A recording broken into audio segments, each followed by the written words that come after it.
अस्सलाम वालेकुम नाजरीन, आप देख रहे हैं HY न्यूज़।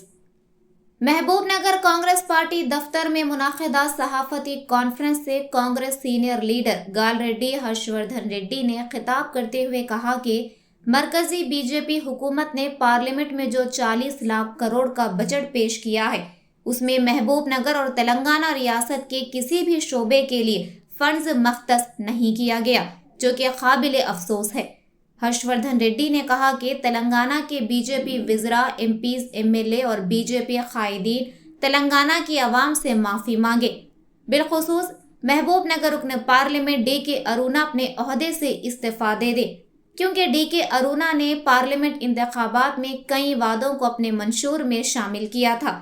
इनमें एक वादे को भी पूरा नहीं कर सकी, इसीलिए वो अपने अखलाकी एतबार से अपने ओहदे से इस्तीफ़ा दे दे।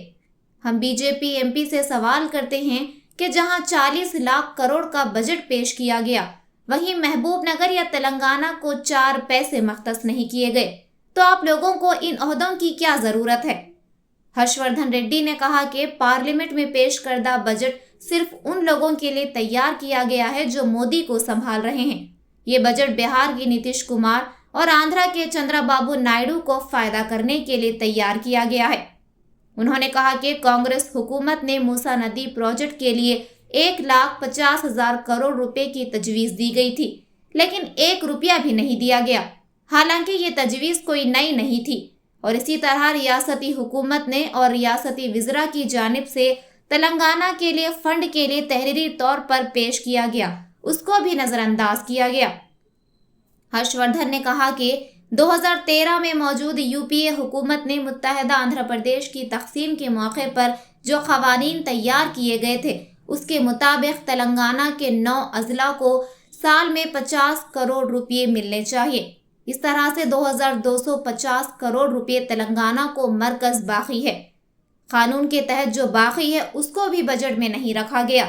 ऐसे में मुत्तहदा महबूब नगर को 250 करोड़ रुपये आना बाकी है। फिर DK अरुणा रुकन पार्लियामेंट महबूब नगर होते हुए क्या कर रही हैं? महबूब नगर की आवाम को जवाब दे। मजीद इसी तरह की खबरों को जानने के लिए आप जुड़े रहें HY न्यूज़ के साथ और चैनल को सब्सक्राइब करें, लाइक और शेयर करें। ఈ బడ్జెట్ ఎట్లుందంటే మోడీ గారి కుర్చీ ఎవరైతే కాపాడుతారో, లేదంటే ఇంకా మోటుగా చెప్పాలంటే మోడీ గారి కుర్చీకి ఎప్పుడు ఎవరు ఎసురు తెస్తారో వాళ్ళను మంచిగా చేసుకోవడానికి మాత్రమే ఈ బడ్జెట్ అనేది రూపకల్పన జరిగింది. ఒక బీహార్ తీసుకుంటే నితీష్ కుమార్ గారికి, ఒక ఆంధ్రప్రదేశ్ తీసుకుంటే చంద్రబాబు నాయుడు గారికి ఉపయోగపడే రీతిలో ఇవాళ బడ్జెట్ రూపకల్పన జరిగింది. అమరావతికి ఏమో 10,000 కోట్ల రూపాయలట కొత్త రాజధానికి. మరి ఆంధ్రప్రదేశ్ రాష్ట్రానికి ఇచ్చిన నిధులలో ఒక 1% కూడా తెలంగాణకి ఇవ్వలేదు. కొత్త రాజధానికి 10,000 కోట్లు ఇస్తున్నారు. మరి ఉమ్మడి ఆంధ్రప్రదేశ్లో రాజధానిగా ఉండి ఇలా మా కాంగ్రెస్ ప్రభుత్వం ప్రతిష్టాత్మకంగా ప్రాక్షాళన చేయదలుచుకున్న మూసీ ప్రాజెక్టుకు 1,50,000 కోట్ల ప్రతిపాదనలు పెడితే ఒక్క పైసా కూడా ఇవ్వలేదు. మేమేం కొత్త ప్రతిపాదన కాదు ఇది. కాంగ్రెస్ పార్టీ అధికారంలోకి వచ్చిన డిసెంబర్ 7వ తారీఖు నుంచి మొన్నటి వరకు, మొన్న శనివారం నాడు కూడా మా రాష్ట్ర ముఖ్యమంత్రి, మా రాష్ట్ర కన్సర్న్ మినిస్టర్స్ అందరూ కేంద్ర ప్రభుత్వ మంత్రులను 1-2 సార్లు మోడీ గారిని కలిసి కూడా తెలంగాణకు కావాల్సిన ప్రాజెక్టులు, నిధులు, అవసరాల గురించి లిఖితపూర్వకంగా ఇచ్చిన సమస్యలు కూడా పట్టించుకోలేదు. ఇవాళ గుజరాత్లో నబర్మతి రివర్ ఫ్రంటు, నమో గంగా అంటే గంగా నదిని శుద్ధి చేసే ప్రాజెక్టులు చేపట్టిన బీజేపీ ప్రభుత్వం మరి ఆంధ్రప్రదేశ్ నుంచి విడిపోయిన తెలంగాణలో తలమానికంగా ఉన్న మూసీ నదిని మేం ప్రాక్షాళన చేస్తాం, మాకు కొంత తోడ్పాటు ఇవ్వండి అంటే పట్టించుకోలేదు. మరి దీనికి రాష్ట్ర బీజేపీ మంత్రులు, ఎంపీలు, నాయకులు క్షమాపణ చెప్పాలి తెలంగాణ ప్రజలకు. అదేవిధంగా 2013 సెప్టెంబర్లో అక్టోబర్లో ఆ రోజున యూపీఏ ప్రభుత్వం విభజన హామీలను పొందుపరుస్తూ చట్టాలు చేసినటువంటి ఐటీఐఆర్ ప్రాజెక్ట్ అయితేనేమి, కాజీపేట కోచ్ ఫ్యాక్టరీ అయితేనేమి, వీటన్నిటి గురించి ఎక్కడా కూడా ఊసెత్తలేదు ఈ బడ్జెట్లో. అదేవిధంగా బీఆర్జీఎఫ్ బ్యాక్వర్డ్ రిజర్వ్ ఫండ్స్ కూడా తెలంగాణకు మాత్రమే లేవు, వేరే రాష్ట్రాలకు పొందుపరిచిండ్రు, వారికి మద్దతు ఇస్తున్నాడు రాష్ట్రాలకు.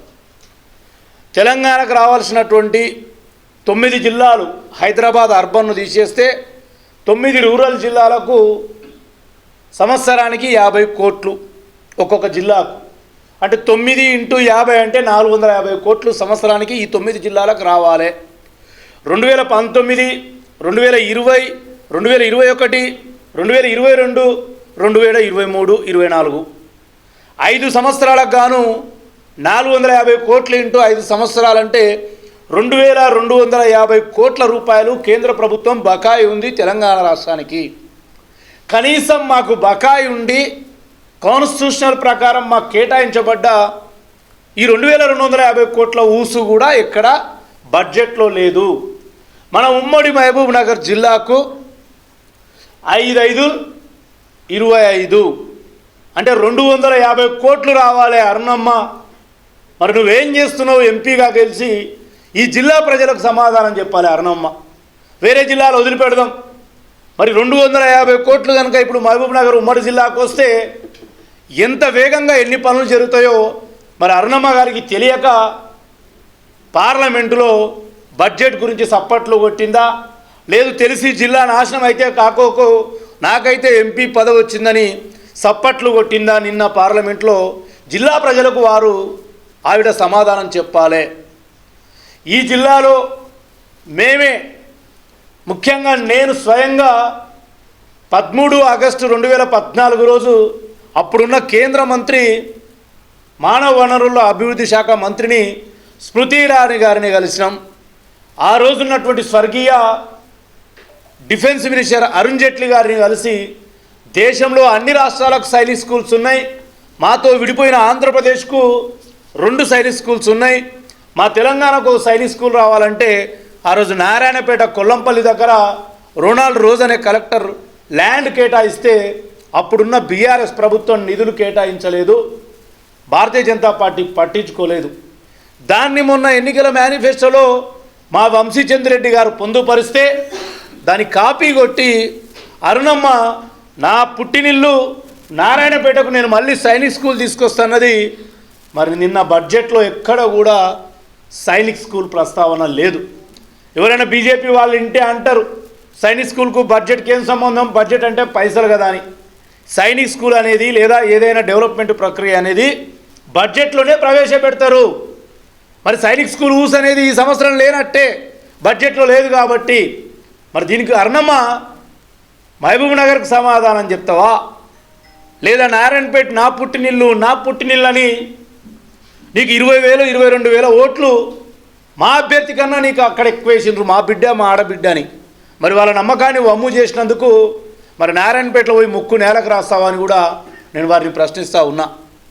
మహబూబ్ నగర్లో ఇలా దేశవ్యాప్తంగా 542 ఫుడ్ ప్రాసెసింగ్ సెంటర్లు ఇచ్చింది, ఆహార నిల్వల కేంద్రము. మరి మహబూబ్ నగర్లో గత ప్రభుత్వాలు ఏమి తేలే, మరి ఇక్కడ ఉన్నటువంటి టీఆర్ఎస్ ఎంపీలు అడగలేకపోయి ఉండొచ్చు ఆ రోజు. మరి నువ్వు గెలిచినావు కదమ్మా బీజేపీ నుంచి వకల్తా ఉచ్చుకొని, మరి నీ ప్రభుత్వమే అక్కడ ఉంది, మరి ఎందుకు ఆహార నిల్వల కేంద్రం తేలేకపోయినావు అని నేను అడుగుతా ఉన్నా. దీంట్లో ఒక అరుణమ్మకే బాధ్యత ఎక్కువ ఉండాలి. ఎందుకంటే ఆమె మక్తలు పోతే నేను ఇక్కడ పుట్టిన ఇల్లు, మా నాన్నగారు ఎమ్మెల్యేగా పనిచేసిండు, మక్తలను మేమే డెవలప్ చేసిన అంటావు, ఆడబిడ్డను అంటావు. గద్వాల నీ మెట్టినిల్లు, నడిగడ్డ మొత్తం నేనే పెద్ద మనిషిని అని చెప్పుకుంటావు. మరి ఆహార నిల్వల కేంద్రాలు ఎక్కడ ఇస్తారు తల్లి అంటే, ఒక నది పారుతుంటే నది నీళ్లు ఆ యొక్క శీతల ఆహార కేంద్రానికి అవసరం. నథింగ్ బట్ ఒక ఫ్రిడ్జ్ లాంటిది. మనం ఏదైతే కూరగాయలు అవి ఇవి దాచిపెట్టుకుంటామో ఆహార నిల్వల కేంద్రం కూడా ఒక శీతలమైనటువంటి కేంద్రం, దానికి నీళ్లు కావాలి ఆబ్వియస్లీ. మరి నీకు కుడిపక్క తుంగభద్ర నది, ఎడం పక్క కృష్ణా నది నడిగడ్డ నుంచి ఉన్నటువంటి మీరు గతంలో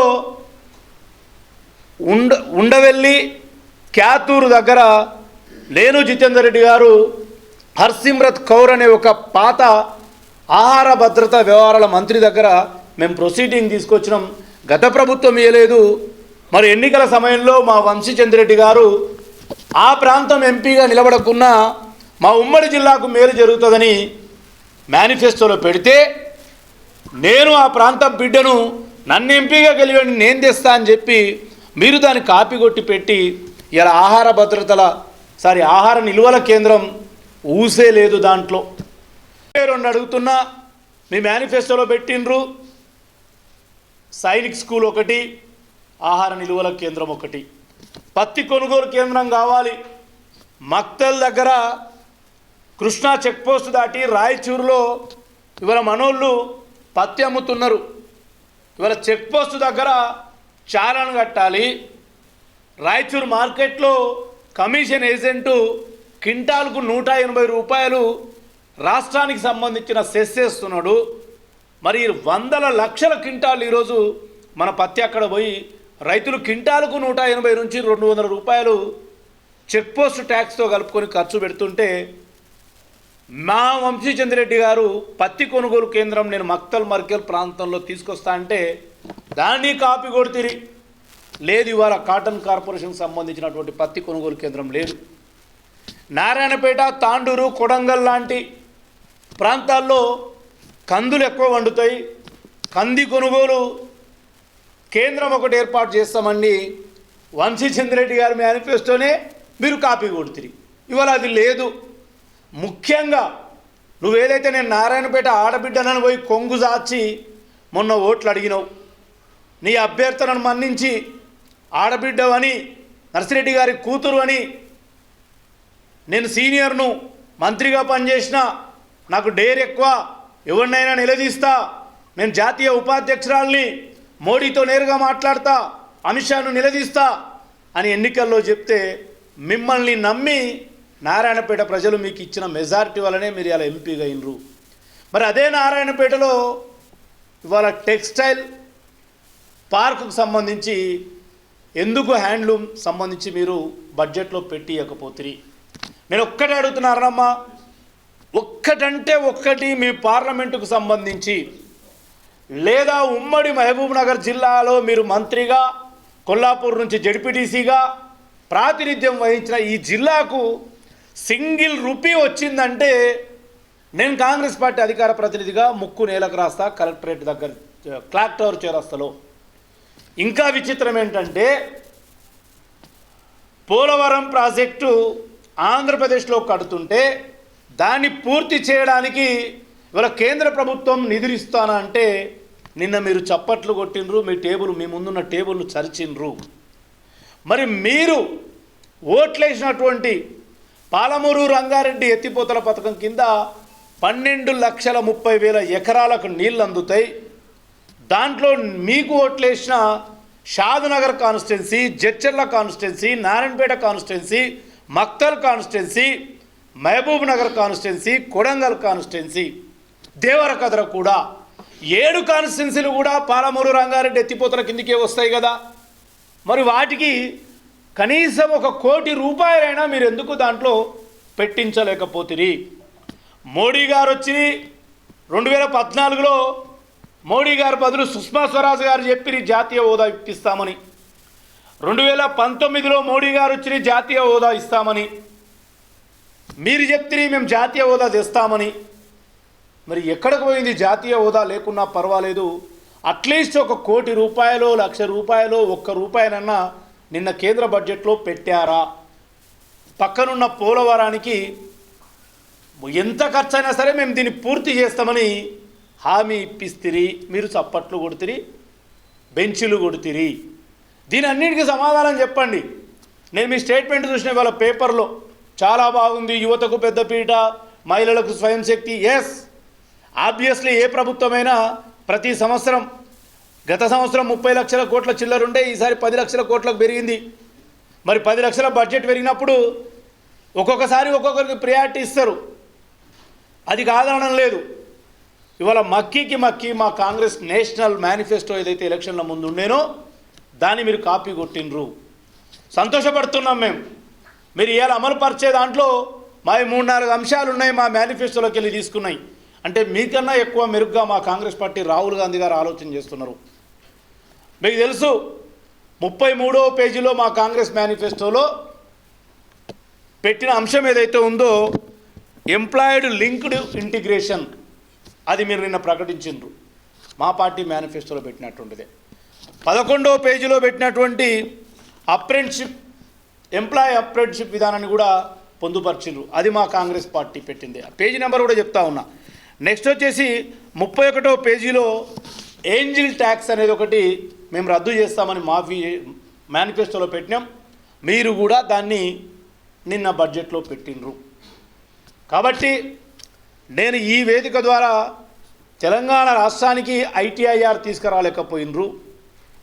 కాజీపేట కోచ్ ఫ్యాక్టరీకి తీసుకురాకపోవడం మాట తేడిగారు, కనీసం దాన్ని కదిలించే ప్రయత్నంగా కొన్ని నిధులు కూడా కేటాయించలేకపోయినారు. అర్ణమ్మ, మీరు సమాధానం చెప్పాలి, వెంటనే రాజీనామా చేయాలి అర్ణమ్మ అని చెప్పేసి రాష్ట్ర కాంగ్రెస్ పార్టీ అధికార ప్రతినిధిగా మహబూబ్ నగర్ జిల్లా కాంగ్రెస్ పార్టీ తరఫున నేను డిమాండ్ చేస్తూ ఉన్నా.